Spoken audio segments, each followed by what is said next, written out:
第9條 ，iron cans used to store food products are commonly coated with thin layer of tin。咁佢就話啦 ，the thin layer of tin can prevent iron cans from corrosion。叫你解釋一下佢嗰個 corrosion prevention 嘅點解可以做到啦個 principle 啦。咁需要知道嘅咧，其實佢嗰個意思咧就係嗰嚿 iron 啦。假設呢個係嚿 iron 嘅話，其實佢成個咧就 coated with tin 啦。咁所以咧，其實佢係接觸唔到空氣啦 ，block 咗 O2 同埋 block 咗 air， 亦都冇咗即係 air 啦，亦都 block 咗 H2O 嘅接觸。所以其實咧 ，iron 咧就唔能夠接觸到呢兩樣嘢，所以咪 prevent 咗。所以其實佢就係 prevents iron 咧嘅 object 啦 from contacting 接觸到咧嗰啲嘅 H2O 啦，即係steam 啦 or oxygen in the air 咁樣咯。第二個咧就係 explain whether these iron cans will corrode more readily once their iron surface 咧，佢哋嘅 surface 咧 are damaged by stretching， 即係話如果而家挖開咗啲，咁樣咧就 expose 咗嗰啲 iron 嘅 object 喺度嘅話咧，會唔會 corrode more readily？ 咁梗係會啦。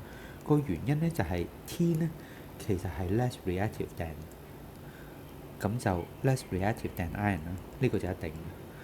咁而佢 less reactive than iron 嘅時候咧，咁就 iron 咧就會 lose electron 或者 corrode more readily 咯。咁 than 係啊，因為佢做埋仲要去俾 electron for tin 啦，咁就好夠噶啦。第三咧就係 suggest why galvanization is not suitable to prevent corrosion of iron cans。咁點解 galvanization 唔得咧？咁又要知道 galvanization 咧，其實就將個 iron can 做咗啲咩？就 coat with 咧就唔係 tin 啦，就係 coat with 一陣咧就係鋅嘅 metal。但係鋅咧嘅 metal 咧就係鋅 iron 咧，其實咧就係 toxic 嘅，即係佢哋呢啲 iron 咧係 toxic 嘅時候，咁唔可以攞嚟做 food can 咯。即係你如果唔係咧，你溶咗少少落去啲食物入邊啲 food 度咧，其實就會毒死㗎啦。咁繼續落咧就係 B。There is increasing trend for the manufacturer to use can made entirely for aluminium for storing food products。咁用 aluminium can 嚟到去做 ，explain why aluminium is more resistant to corrosion than iron, although it occupies a higher position than iron in the reactivity series。咁主要咧係 aluminium 咧，其實佢會 form 咗一陣咧，即係 aluminium 係 more reactive 啊。咁但係佢咧好快地咧就會 form 咗一陣 aluminium oxide。而 aluminium oxide 咧，其實就係會 further prevent 佢 corrode 嘅。咁所以咧 aluminium 咧，其實係會有一陣咧叫做 impermeable 咧，即係不能夠穿透，即係佢唔能夠繼續穿透入去。即係話入邊係 aluminium 嚟，但係出邊係 aluminium oxide 嚟。咁佢啲唔能夠穿透嘅意思，即係啲 O2 啊、H2O 啊，唔能夠再入去 further corrode 到。係成 impermeable layer of aluminium oxide。咁即係話佢有陣 aluminium oxide 去 prevent 佢咯。咁我哋有咩 process 係 increase 呢個 corrosion resistance 咧？咁點樣可以增加佢個 corrosion resistance 嘅 ability？ 其實我哋就要用嘅咧就係 anodization， 令到佢咧一出嚟嘅時候，啲 aluminium 咧盡快 form 一層 aluminium oxide， 並且要 form 一層夠厚嘅添。第三，other than corrosion resistant， 仲有啲咩 advantage 用 aluminium can 咧？咁 aluminium can 就輕好多啦。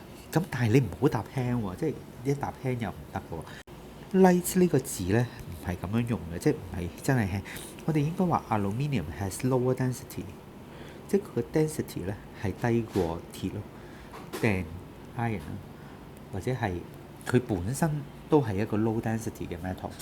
咁另外咧就係佢咧係容易上色嘅，即係 aluminium 咧有陣 oxide 咧係容易啲上色嘅。咁你可以用呢一個㗎。咁啲考生嘅表現又點樣咧？咁佢咧就提咧就係都多同學仔咧，其實係解釋到嗰個防腐原理啦。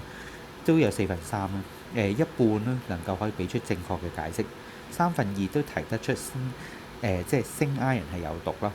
咁但係咧有啲同學咧就唔啱嘅。如果你話 iron 係一個 sacrificial metal 咧，就咁講 sacrificial metal 就唔得嘅，佢係 undergo sacrificial protection to the tin。咁另外咧就係有啲人搞錯咗咧galvanized iron 咧係用鉛啊，其實就唔係用 lead 嘅，係用緊咧係用鋅嚟嘅，鋅 iron 嚟嘅，鋅 metal 嚟到去做嘅，就唔關任何嘅 lead 事。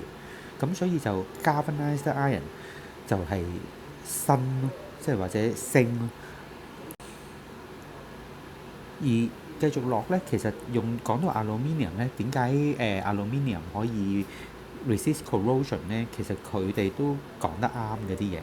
咁就2/3嘅同學都寫得出正確答案啦，但係就有啲錯誤嘅答案，例如係講緊 oxidation of aluminium 啦，嗰個 process 就唔係就咁 oxidation 咯。我哋唔係就咁擺佢喺度 oxidize，而係我哋駁佢去 anode 度咧，就係 anodization 咯。咁有啲同學就冇留意到咧，就係其實 aluminium 咧係可以有啲咩好處。咁其實你飲 Coca-Cola 或者飲任何嘅鋁罐嘅嘢咧，都知道其實佢係容易啲上色嘅，同埋佢係比較上咧輕巧啲啦。咁但係我都係講多次，就係唔用得輕巧呢個字，即係個 metal 唔會係輕巧啦。所以我哋就要講咧，就係佢係一個 lower density 啦 ，instead of 咧就係講佢咧係輕巧啦咁樣啦。